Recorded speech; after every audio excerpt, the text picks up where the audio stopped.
কর্তামশাই সকালবেলা কিসের চিন্তা করছো? আর বলুনি গিন্নি, সকালবেলা কিসের চিন্তা? তোমরা তো সকাল হলেই বলো তেল নেই, নুন নেই, ঝাল নেই, মশলা নেই। আর আমাদের এদিকে দেখো না, যে ব্যবসাটাই করছি সে ব্যবসায় লস, কোনো ব্যবসায় লাভ আর দেখতে পাচ্ছি নি। আমি একটা ব্যবসার কথা বলবো, তুমি করবে? তোমরা আবার কি ব্যবসার কথা বলো? বলো বলো বলো বলো, কি ব্যবসা, কি ব্যবসার কথা বলো? কর্তামশাই হাতির ব্যবসা করো, হাতির ব্যবসা কর্তামশাই, হাতির ব্যবসা। হাতির ব্যবসা? হাতির ব্যবসা আবার কি করে লাভ লস হবে? বললেও লাখ টাকা, বাঁচলেও লাখ টাকা, লস হবে না তোমার। হাতির ব্যবসা?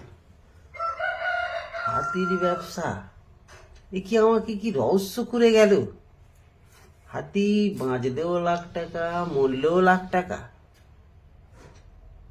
একবার কি ভেবে দেখবো ব্যবসাটা। তোমরা একটু জানাও তো ব্যবসাটায়